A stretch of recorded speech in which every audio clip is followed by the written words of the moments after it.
Palmeiras vence o Mirassol, praticamente encaminha a classificação para a próxima fase do Campeonato Paulista, mas o Vitor Roque saiu de campo com dores no joelho, vira uma grande preocupação, uma grande dúvida.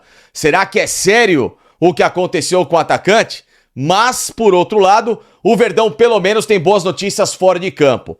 Facundo Torres vendido, de volta para a MLS, e os valores que vão servir de base de uma vez por todas para sacramentar a chegada do segundo reforço do técnico Abel Ferreira em 2026, o zagueiro Nino do Zenit da Rússia. Tudo isso e muito mais aqui agora neste vídeo do canal do Facincani, que eu quero que você deixe o seu like e hypar o vídeo, porque além da vitória do Palmeiras, é óbvio que vocês querem saber a respeito de mercado da bola. Vai chegar o Nino ou não vai chegar o Nino? Então, vem hypar o vídeo, deixar o seu like aqui pra mim, por gentileza. Se inscreva agora aqui, no canal do Facincani, vem pra cá, ative sininho de notificações e acima de tudo, vem aqui também me seguir no meu Instagram, que por lá eu vou avisando todas as negociações, tudo aquilo que eu tenho feito ao longo do dia para vocês acompanharem as informações sempre muito bem atualizadas do Verdão com vocês, tá bom, pessoal? Porque falar em si do jogo Palmeiras e Mirassol é praticamente um repeteco do que aconteceu contra a Portuguesa e, obviamente, no clássico contra o Santos. Um Palmeiras ainda travado, o time não fez pré-temporada. A pré-temporada do Palmeiras tem sido esses jogos no Campeonato Paulista. Ou seja, quando um time está em pré-temporada, ele faz amistosos. Não vale nada, então vai rodando a galera, vai pegando aquele ritmo de jogo para quando começar para valer a competição, o time tá, digamos assim, na ponta dos cascos. Não é o caso, né? Essa pré-temporada que está sendo feita vale ponto, vale dinheiro, vale classificação, ou seja, é uma loucura. Então o time tem que entrar às vezes com uma rotação mais alta e por isso que, infelizmente, situações inesperadas acontecem, né? Porque neste jogo contra o Mirassol na vitória por 1-0, o gol do Flaco Lopes, entrou bem no segundo tempo, né? Fez a parte dele, é isso que se espera do Flaco Lopes. E ao longo da temporada que faça gols também em jogos importantes, jogos que decidam, né? Para que o Palmeiras tenha aquilo de volta no chamado recomeço, né? Do mantra da presidente, que é voltar a ser campeão e tudo mais. Então tomara, né, que continue assim para esses próximos jogos. O Palmeiras teve a grande preocupação da saída do Vitor Roque no segundo tempo.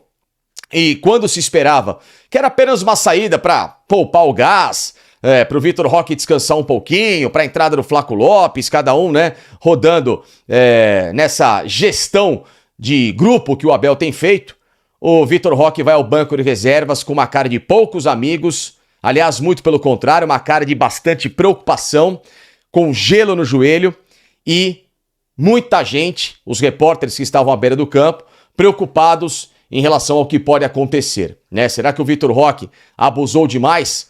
Será que forçou uma situação no joelho que pode ser uma preocupação, algo agravante para os próximos dias? Obviamente que a partir desse domingo que a gente vai ficar sabendo, ou no mais tardar na segunda-feira, quando exames forem realizados. Mas o fato é que é uma notícia que deixa o torcedor de cabelo em pé, porque o Vitor Roque é o melhor jogador do Palmeiras neste elenco, é o jogador mais decisivo, é o jogador mais especial. Quando ele está em campo, o Palmeiras, ou o ataque do Palmeiras funciona de uma rotação completamente diferente. E confesso pra vocês que eu poderia achar que era apenas aquela preocupação, né? O cara sai de campo, precaução, o cara mete lá aquele gelinho só pra dar uma baixada no inchaço ao longo do jogo, né? Nesse esforço. Mas o Vitor Roque coçando a cabeça, olhando pro nada, bastante triste. E isso me deixou também com essa grande interrogação, assim, claro como vocês. Então, vamos averiguar, né? Vamos saber nessas próximas horas o que acontece com o jogador. De resto, no jogo, né, o Marlon Freitas muito bem destaque, Bruno Fux fez um jogo muito seguro, a lateral direita ainda uma preocupação, né, o Jair um jogo bem discreto, assim como a péssima atuação do Bruno Rodrigues, outra atuação pra mim lamentável no jogo, não aparece pra nada, né, aliás, dois jogadores, o senhor Ramon Sousa e também o Maurício, jogadores que não conseguem ter nenhum poder de decisão, diferente do Flaco Lopes que entrou e resolveu, além do Vitor Roque que estava jogando direitinho, mas tem os dois destaques, né? Os dois garotos, né?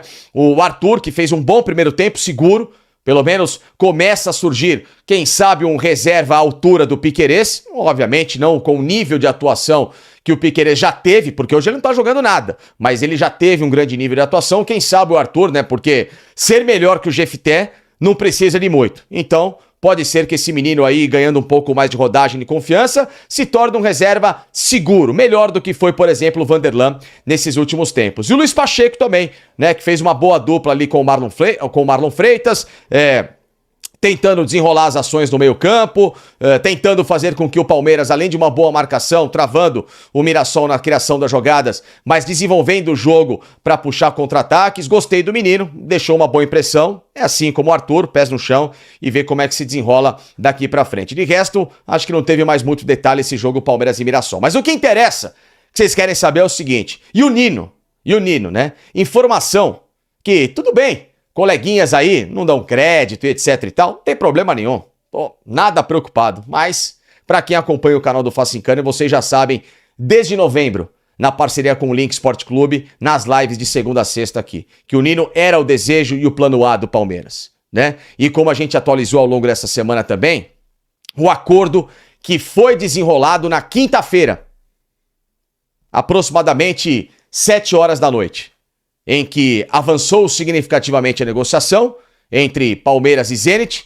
O acordo com o Nino foi feito entre as duas partes, né? O staff e, obviamente, o jogador.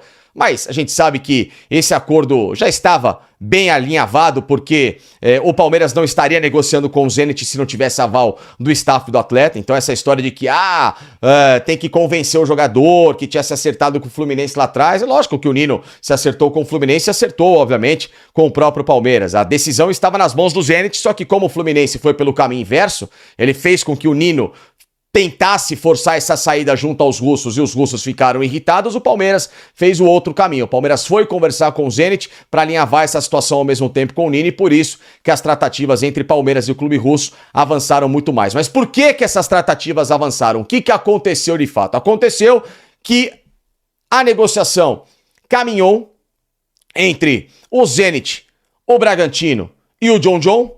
O que isso tem a ver com o Palmeiras? O Palmeiras vendeu o John para o Bragantino e ficou com 20%.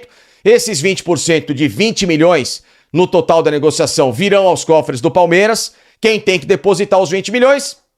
O Zenit ou o Bragantino. Como o Palmeiras está negociando o Nino com o Zenit, já guarda de bônus esses 4 milhões de euros. Ou seja, Palmeiras e Zenit conversavam cerca ali de 12, 11 milhões pela negociação de euros entre o Nino, né, zagueiro, e aí você já tem um bônus abatido, próximo, obviamente, daquilo que o Palmeiras tinha feito na primeira investida em dezembro, quando eu trouxe informação com exclusividade para vocês, que o Palmeiras foi lá perguntar e falou: olha, a gente tem 7 milhões, é uma veia de negociação. O Zenit falou: não, valor muito baixo, a gente quer 12 e tá tudo certo, e depois a história foi caminhando nesse desenrolar. Só que a outra carta na manga foi a confirmação da venda do Facundo Torres. Este bagre, este atacante fraquíssimo, que o Palmeiras jamais deveria ter feito uma investida, e que além de ter feito uma investida, o Palmeiras tomou um prejuízo, porque pagou 12, vendeu por 10, mas vai ficar com 8,5 por causa dos 15% que ainda pertencem ao antigo clube dele, o Orlando City.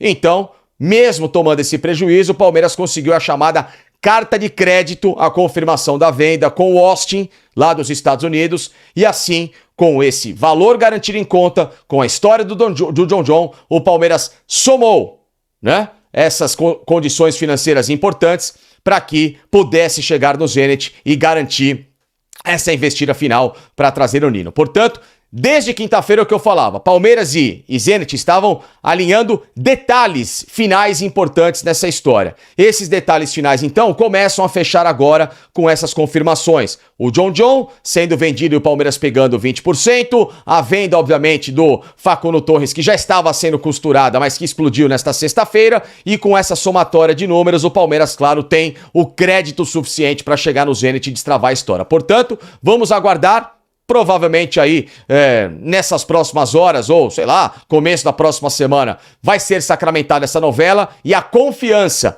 com quem eu tenho conversado no Palmeiras é de um final muito feliz. Estão extremamente otimistas que dessa vez o Palmeiras vai conseguir um bom acordo com o Zenit. Lembrando que os clubes sempre conversaram recentemente, né, por jogadores que interessavam uns aos outros. O Zenit queria alguns jogadores do Palmeiras e não deram certo. O Palmeiras tentou negociações com atletas do Zenit, lá atrás o volante Wendel, mais recentemente o Claudinho, negociações que foram frustradas, mas me parece que dessa vez, com todo esse avanço, com as tratativas feitas das formas corretas, o Palmeiras e o Zenit vão entrar em acordo e o zagueiro Nino será jogador do clube nos próximos dias, pelo menos é a grande confiança daqueles com quem eu tenho conversado. Fala-se até em 90%.